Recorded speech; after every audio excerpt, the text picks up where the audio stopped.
Sebagai seorang individu, makhluk, dan warga Indonesia yang mayoritas Muslim dan pernah tinggal di Alhamdulillah di luar negeri dalam beberapa waktu, permasalahan tentang halal, haram, makanan yang dikonsumsi dan memilih-memilih makanan itu sudah pernah saya alami saat itu. Jadi makanan apa yang akan saya konsumsi, lalu apakah makanan ini bisa saya konsumsi, apakah makanan ini akan berdosa jika saya konsumsi, itu sangat pernah saya diskusikan dengan teman dan dihadapkan pada makan apa ya ini hari ini.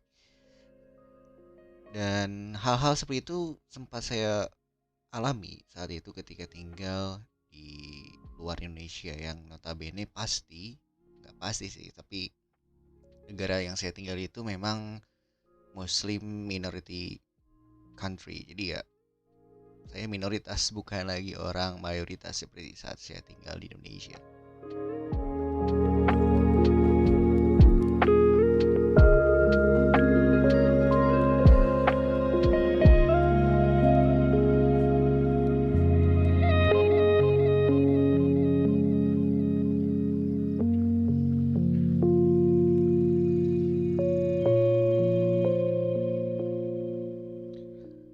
Sebagai warga Indonesia, kita tentunya pasti berpegang teguh pada suatu lembaga atau suatu label yang diterbitkan oleh lembaga tersebut, yaitu label halal yang kalau kita bisa bilang label yang diterbitkan oleh Majelis Ulama Indonesia.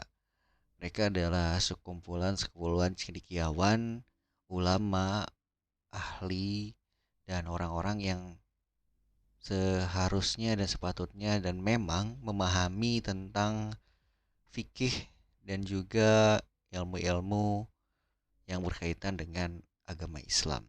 Jadi mereka adalah pemimpin atau aulia atau suatu kumpulan yang bisa mengeluarkan fatwa atau aturan hukum dari sesuatu yang kita tidak bisa ketahui atau tidak ada pada zaman dahulu ketika zaman Rasul. Makanya ada makanan-makanan atau hal-hal lain yang kita labeli halal karena prosesnya bisa saja haram atau makanan itu tidak bisa kita konsumsi.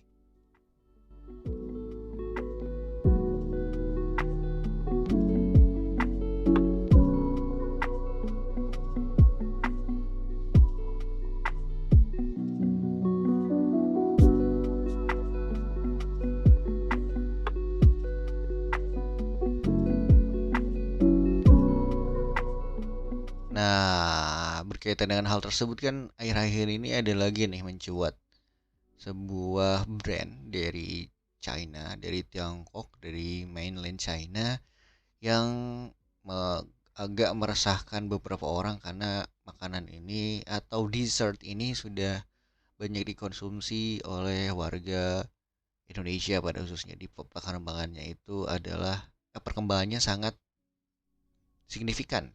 Makanan apakah tuh? Dessert apakah itu? Apakah kalian tahu? Yes. Itu adalah mik miswe, miswe, mixwe atau mixe. Gue sampai sekarang masih kayak kenapa bisa dipanggil mixe gitu. Oke, kita ambil aja sama ratakan aja karena pelafalan orang kita sebagai Indonesia, kita sebut aja miswe ya, miswe.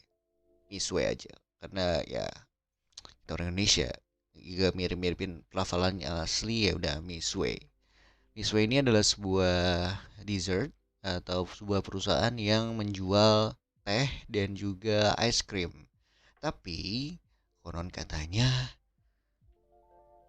para Mixway ini belum mengantongi label halal dan agak cukup meresahkan bagi Muslim Indonesia yang gua nggak tahu dia kafah atau enggak tapi agak meresahkan karena mereka pilih-pilih makanan karena ya ragu saja dan bisa menimbulkan subhat bagi mereka.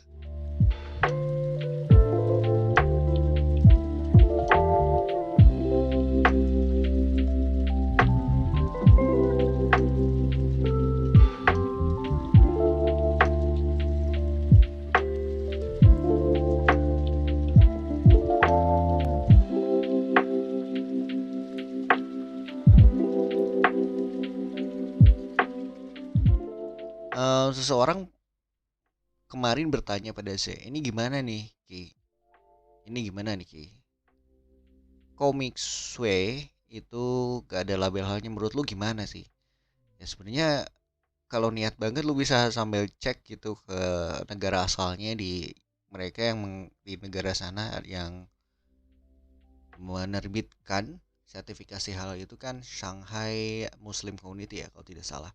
Jadi tinggal cek aja ke websitenya ataupun mereka punya sertifikasi, lu googling sendiri lah. Tapi kan itu karena dalam bahasa Mandarin ya mungkin agak sulit. Tapi sebenarnya kalau menurut kalian yang mendengarkan ini atau mereka-mereka itu dirasa itu subhat, ya sudah tinggalin aja gitu. Ngapain lu ragu? Gak usah jadi perdebatan, menurut lo itu nggak ada label halal ya udah. Bahkan misalkan ketika lu keluar komplek gitu kan ada namanya ayam goreng, kemudian ada lagi misalkan sapi, ada lagi steak, ada lagi lain-lain brand-brand lain yang tidak ada label halalnya. Apakah kalian juga mempertanyakan hal tersebut? Apakah kalian pengen nyobain miswe itu tapi karena ragu dari Cina gitu? Kalau dari Indonesia, brand-brand Indonesia kalian gak tanyain tukang bakso depan itu kan bisa aja baksonya bakso poraks gitu, atau bakso apa gitu, dari bakso dari tikus dari apa, kan jadi juga halal. Terus kenapa kalian makan bakso tersebut kan gak ada label halalnya? Kenapa? Why? Kenapa ragu? Apa itu karena terbatas dari China yang notabene pakai gelatin, terus kalian dengan tukang bakso depan situ seperti itu. Kemudian juga ada dulu masalah Jeko, juga sempat ada ya. Jeko nggak ada label halalnya terus pakai gelatin babi segala macam. Terus misalkan dulu juga ada salah satu restoran ungu, apa coba namanya, itu juga sempat diperdebatkan karena mengandung bla bla bla segala macam. Terus bla bla bla segala macam, ya kalau dirasa subhat ya sudah gitu kan. Toh kalau misalkan secara simpelnya seperti ini, apalagi kita tinggal di Indonesia yang mayoritas mereka tahu hukum di Indonesia seperti apa, kemudian mayoritas seperti apa. Jika menurut saya pribadi ya, jika si perusahaan mereka itu mengklaim bahwasannya produknya itu halal dan bahwasannya mereka menyebutkan bahwa tidak menggunakan unsur-unsur yang dilarang dalam Islam, ya oke, gue mah konsumsi aja gitu. Dalam arti ya mereka nanti yang tanggung jawab. Kita kalau misalkan sampai kayak gitu adalah, ya kalau dirasa lo kalian subhat gitu kan, bisa menimbulkan keraguan, ya udah nggak usah dikonsumsi. Sesimpel itu sih. Jadi ya ngapain huru-hara ataupun membuat kericuhan, ya buat gue ya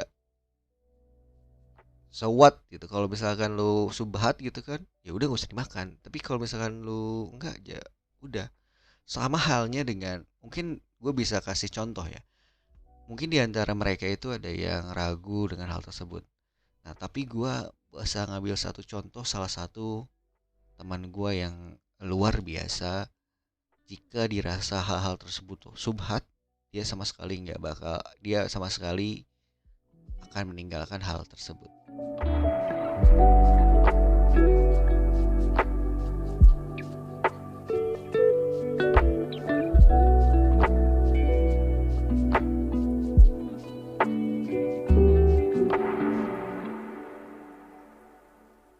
Sebut saja namanya Mr. G, oke.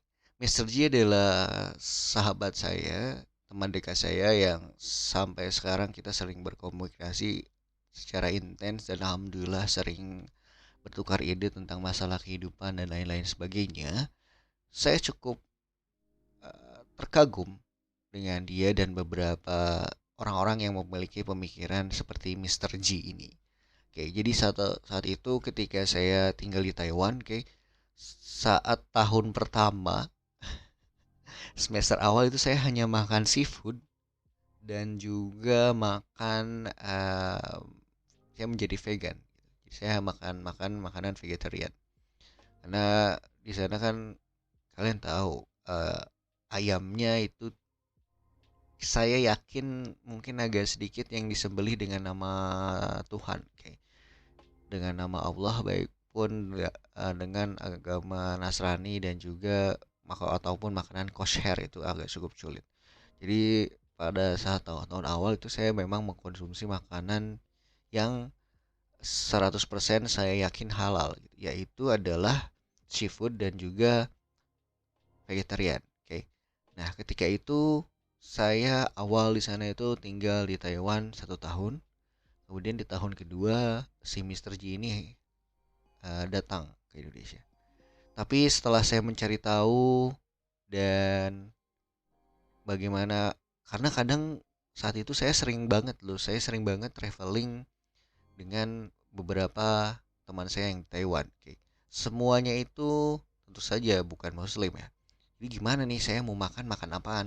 Ketika suatu tempat mau makan apaan? Jadi saya hanya makan mie doang. Tapi mie juga kan bisa jadi saja si minyaknya itu dicampur babi atau segala macam ya. Berarti saya harus makan mie seafood ya. Kalau nggak ada mie seafood saya makan apaan? Apakah makan telur doang selama traveling selama 3 hari tersebut? Ya bisa saja. Tapi saya akan menyusahkan teman saya saat itu. Walaupun mereka tahu ya, oke, karena ya udah saya sebut saja saya vegan, jadi saya pasti makan makanan yang vegetarian punya. Saya nggak makan daging. It's simple as that. Tapi jika tempatnya nggak tempat vegan, terus saya harus makan apa dong?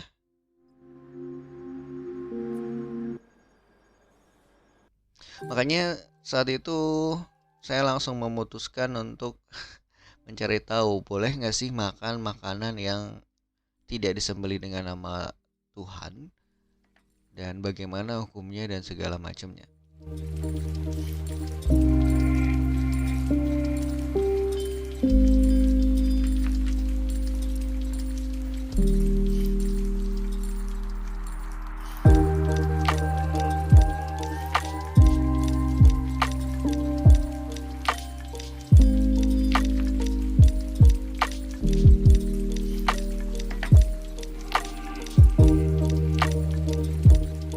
Oke, dari kisah saya tersebut, dari pengalaman saya tersebut, saya bisa membagi 3 kategori.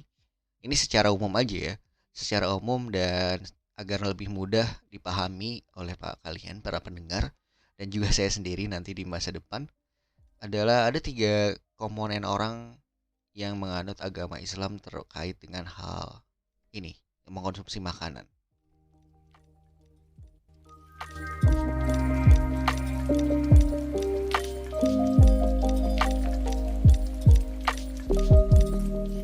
Yang pertama jelas seorang Muslim yang nggak peduli makan apa aja lah gitu kan, udah bebas dia mau makan halal halal haram juga tetap dia konsumsi.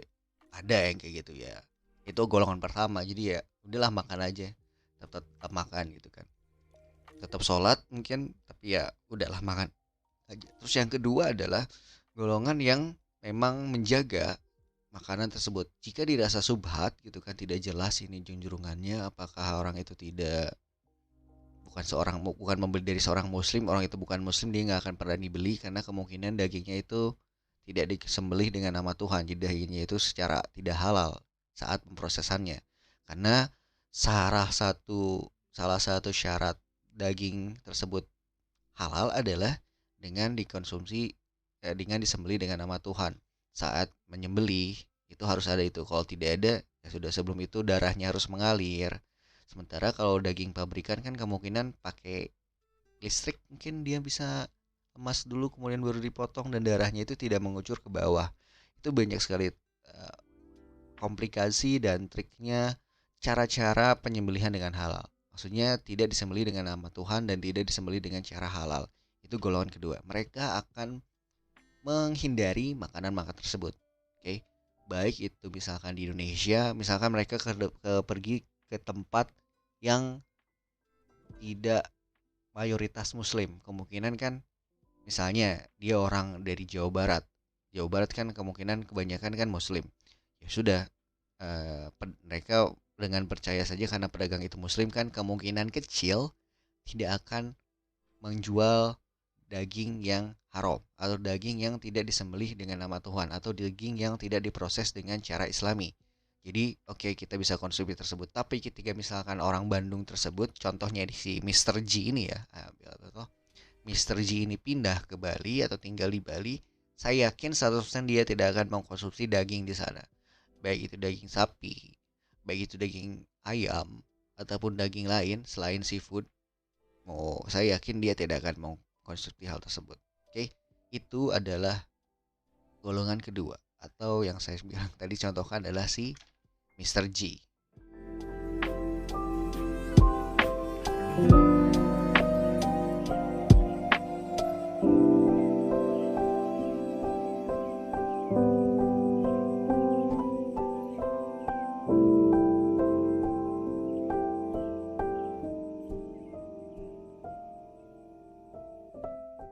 Lalu ada golongan ketiga. Oke.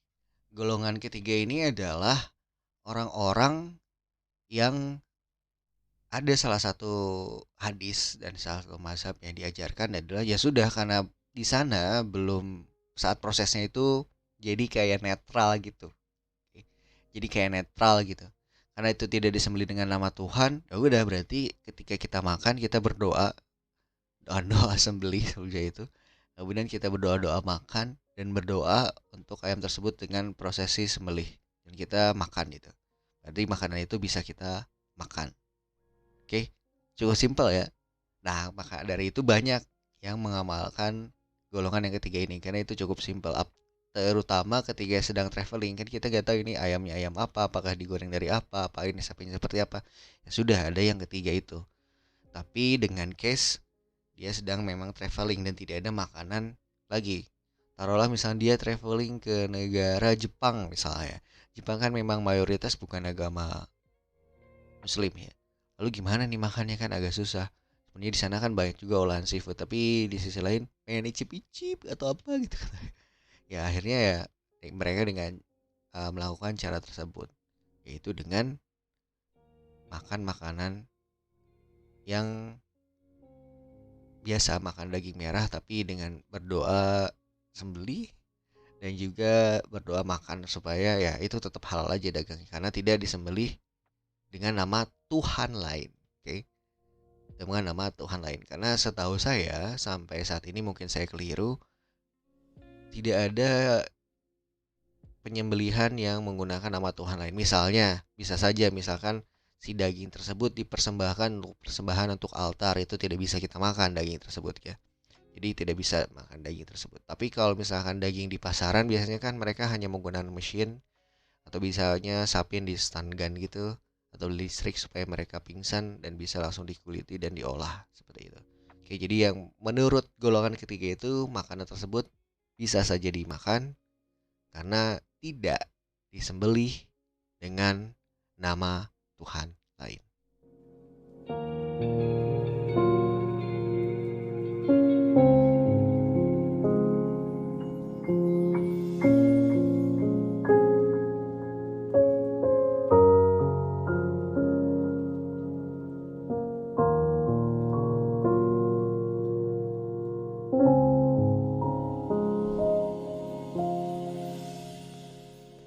Dan golongan yang keempat adalah kombinasi dari golongan 2 dan 3.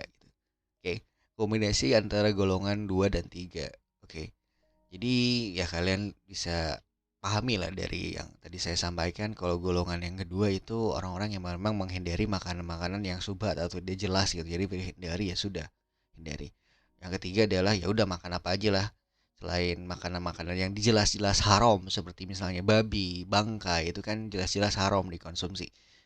Itu ditinggalkan di golongan ketiga. Golongan keempat adalah kombinasi semuanya itu.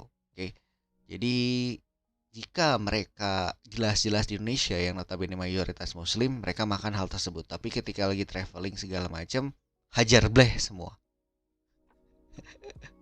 Jadi ya semuanya itu bisa terjadi dan saya sudah mendalami golongan 2, 3, dan 4, dan setelah semua itu terjadi, apa yang saya pilih? Apa yang saya pilih ya?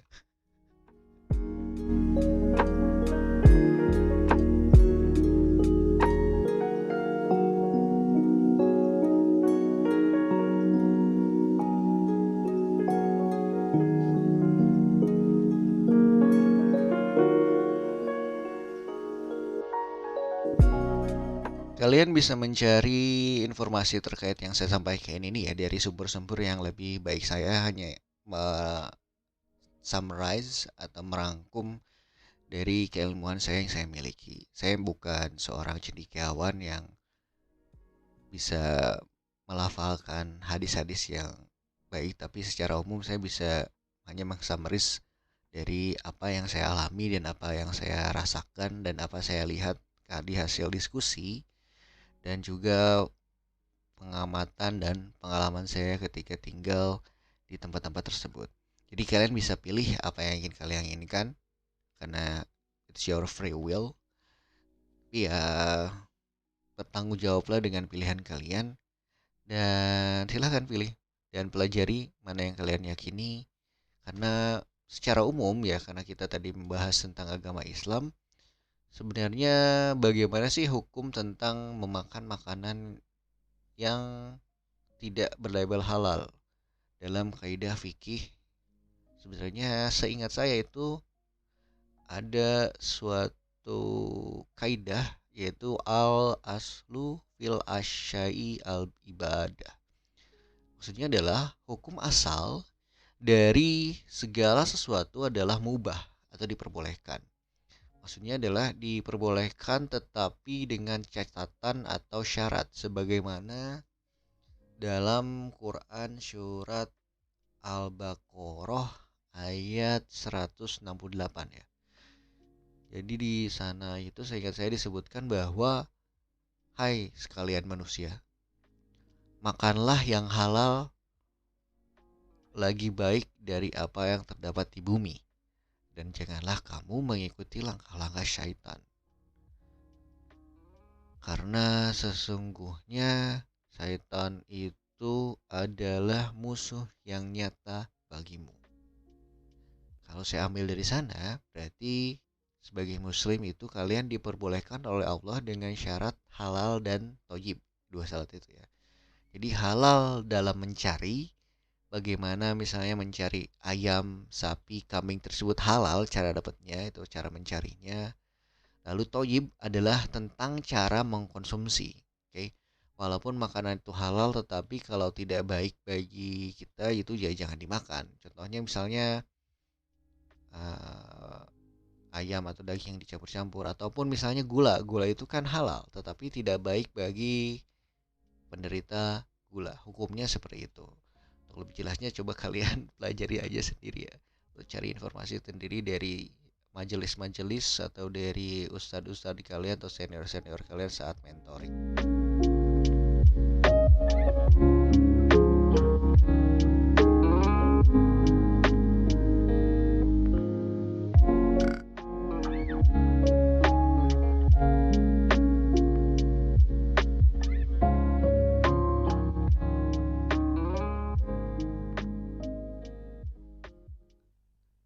Jadi kalian masuk golongan yang mana? Golongan 1, 2, 3, atau 4? Terserah kalian. Saya cuma pengen speak up aja tentang apa yang ditanyakan oleh seseorang pada saya pada saat kemarin. Jadi jangan lupa minum, yang penting jangan lupa minum air yang cukup supaya kalian tetap sehat. Dan inilah beberapa hal yang ingin saya sebutkan, things that I want to say tentang mengkonsumsi makanan halal atau haram. Nanti lihat di judul lah, ini kasih judul apa. So, terima kasih sudah mendengar dan bye-bye.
Terima kasih sudah mendengarkan. Dengarkan pula podcast utama saya, Pick Your Path, di mana saya akan berbincang-bincang dengan rekan-rekan tentang suatu kesalahan. Karena kita tidak punya waktu cukup banyak untuk menjalani kesalahan orang lain. Jadi kita bisa belajar banyak dari kesalahan-kesalahan dan kesuksesan mereka. Bye-bye, sampai jumpa di sana. I love you guys.